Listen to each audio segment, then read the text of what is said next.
Bismillahirrahmanirrahim. Assalamualaikum warahmatullahi wabarakatuh.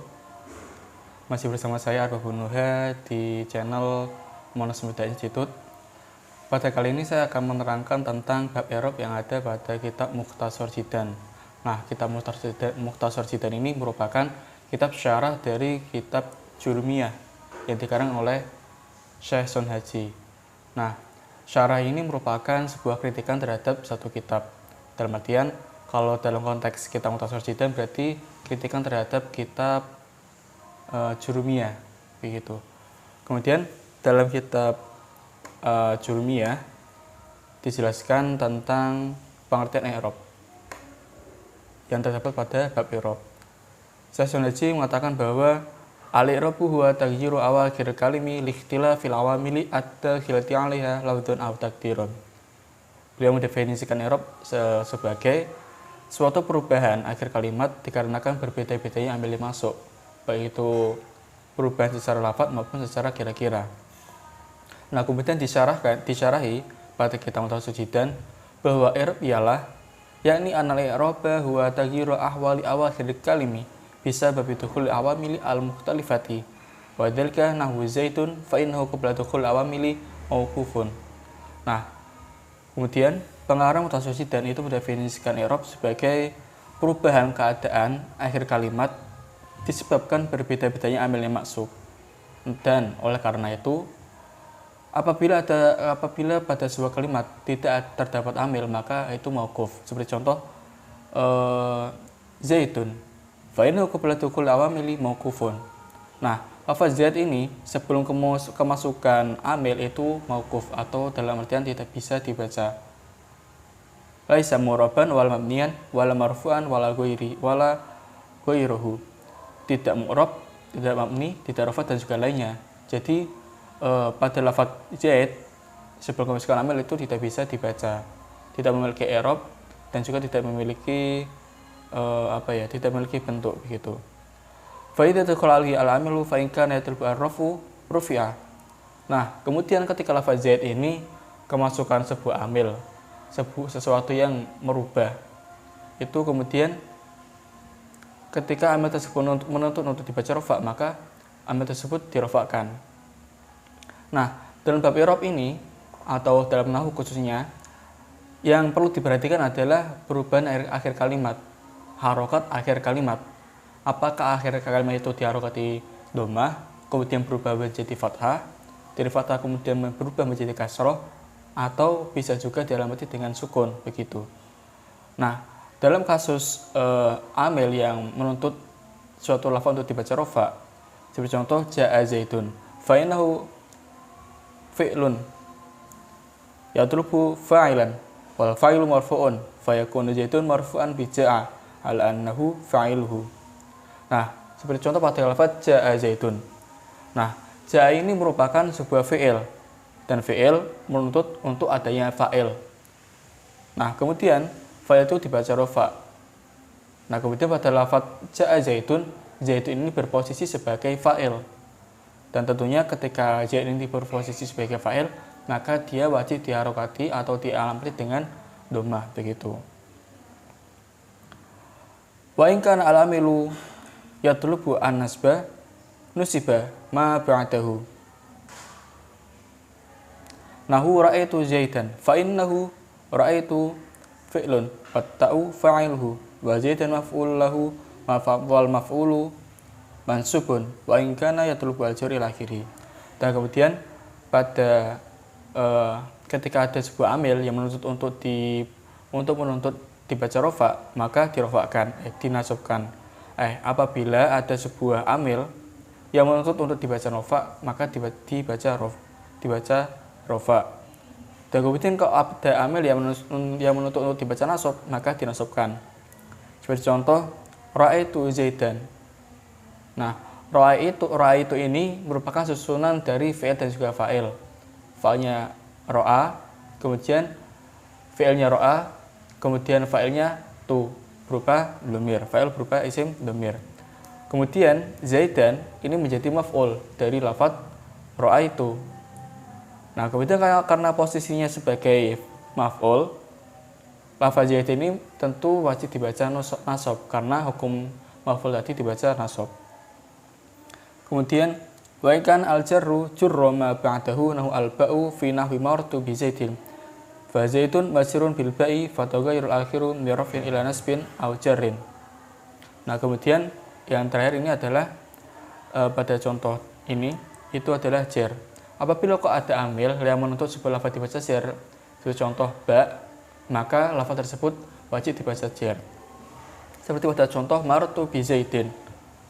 Nah, pada lafaz Zaidin itu dijarkan dengan ba. Karena apa dibaca jar? Karena ba ini merupakan huruf jar. Dan huruf jar itu menuntut untuk isim yang masuk ke huruf jar ini untuk dibaca jar. Fataghayyara al-akhiru min raf'in ila nasbin aw jarrin huwa al-i'rabu wa sababuhu dukhul awamili. Nah, kemudian perubahan tadi dari awalnya rafa karena fa'il, kemudian nasab karena maf'ul, kemudian dibaca jar karena kemasukan huruf jar. Perubahan itulah yang dinamakan i'rab. Wa sababuhu dukhul awamili. Dan mengapa kok ada perubahan tersebut? Perubahan tersebut dikarenakan berbeda-bedanya amil yang masuk.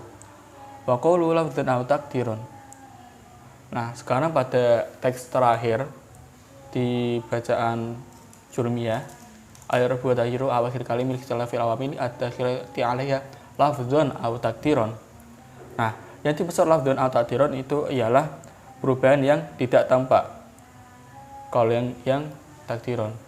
Kemudian yang lafdzun itu merupakan perubahan yang nampak. Dalam artian perubahan tersebut dapat kita tangkap secara indrawi. Kita lihat perubahannya. Oh, ternyata pada kalimat ini huruf terakhirnya dibaca rofa dengan dhammah misalnya. Dan ternyata pada tulisan tersebut ada harokat dhammahnya. Begitu. Kemudian untuk perubahan secara takdiri itu merupakan perubahan secara kira-kira. Wa sababuhu dukhul awamili. Nah, sebab perubahan tersebut ialah karena berbeda-bedanya amil yang masuk. Wa qawlu lafdzun aw taqdirun. Nah, kemudian kita sampai pada sebuah redaksi yang menerangkan tentang lafadz dan takdirun. Nah, yang dimaksud lafadz atau takdirun ini adalah perubahan yang terjadi pada kalimat tersebut dapat dilihat atau tidak. Kok apabila dalam sebuah kalimat itu dapat terlihat sebuah perubahan, maka dinamakan perubahan secara lafzi, i'rab secara lafzi. Dan apabila tidak dapat dilihat, maka perubahan tersebut dinamakan perubahan secara takdiri. Begitu. Nah, kemudian untuk perubahan secara takdiri ini adalah perubahan satu kalimat yang akhirnya itu berupa ya ataupun alif. Sebagai contoh ja'al fata wa ja'al qadi. Nah, kemudian pada contoh ja'al fata itu merupakan perubahan yang tidak bisa terlihat. Karena apa? Karena akhirnya berupa alif. Dan alif sifatnya itu tidak bisa menerima harokat. Nah, kemudian dijelaskan juga pada redaksi selanjutnya berupa kalimat bahwasanya alif itu tidak bisa diharokati karena sulit dalam artian alif ini tidak bisa menerima harokat. Nah, hukum ini itu berlaku bagi i'rab rafa, nasab dan juga jar, maka tidak bisa.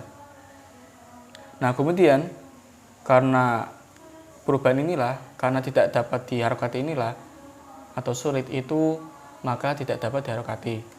Kemudian pada contoh yang selanjutnya atau jenis yang selanjutnya itu perubahan yang akhirnya berupa ya. Nah, ya ini tidak dapat diharokati atau tidak dapat ditampakkan i'rabnya karena berat atau lifikol. Nah, berbeda dari yang alif tadi. Kalau alif tadi kan semua i'rab tidak dapat menerima harokat, tidak dapat di'irabi. Kemudian pada ya ini itu karena berat ini berlaku bagi harokat, rafa dan juga jar. Nah, kemudian untuk nasab itu masih bisa. Sebagai contoh ra'aitul qadiyah. Jadi tidak bisa kita baca ja'al qadiyu tidak bisa, maupun marartu bil qadi tidak bisa. Karena apa? Karena orang Arab ketika mengucapkan dua contoh tersebut, contoh yang qadi rofa dan qadi jar itu berat. Kemudian Syekh Junmi atau Syekh Sunaji membagi i'rab menjadi 4 bagian dengan redaksi waqsamu arba'atun raf'un wa nasbun wa khafdun wa jazmun. Nah, i'rab tersebut itu ada 4 macam. Yang pertama i'rab rafa, i'rab nasab, i'rab jar, dan juga i'rab jazm. Kemudian dari macam-macam itu Syekh Sunaji ini membagi menjadi 2 golongan, yaitu i'rab yang dapat masuk kepada kalimat isim dan juga i'rab yang dapat masuk kepada kalimat fi'il. Dengan redaksi yang isim fal asma'i min dzalika ar-raf'u wa nasbu wal khafdu wal jazma fiha. Nah, kemudian beliau mengatakan bahwa i'rab yang dapat masuk pada kalimat isim itu adalah i'rab rafa, nasab, dan juga i'rab jar. I'rab jazm tidak bisa masuk kepada kalimat isim. Kemudian, nah, untuk selanjutnya beliau juga menjelaskan bahwa ada beberapa i'rab yang bisa masuk ke kalimat fi'il, yaitu diantaranya kalimat rafa, yaitu i'rab rafa, i'rab nasab, i'rab jazm, dan mengecualikan i'rab jar, tidak bisa masuk kepada kalimat fi'il. Nah, kalau kita telisik lebih dalam, lebih lanjut, ada i'rab yang dapat masuk ke dalam kalimat isim dan juga kalimat fi'il. Dan ada juga i'rab yang hanya bisa masuk pada satu kalimat saja. Sebagai contoh, jar hanya bisa masuk kepada kalimat isim, tidak bisa masuk kepada kalimat fi'il. Kemudian i'rab jazm hanya bisa masuk ke kalimat fi'il, namun tidak bisa masuk ke kalimat isim. Nah, kemudian oleh karena itu i'rab yang dapat masuk ke dalam i'rab nasab dan i'rab yang dapat masuk ke dalam kalimat isim dan juga kalimat fi'il dinamakan i'rab mustarak. I'rab yang bersekutu, dalam artian dapat masuk ke dalam dua kalimat tersebut.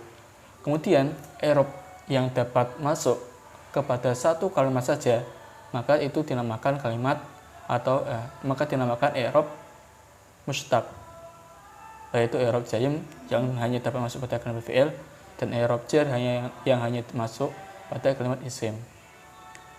Dan kemudian cukup hanya itu yang dapat saya sampaikan. Kurang lebihnya saya mohon maaf. Wassalamualaikum warahmatullahi wabarakatuh.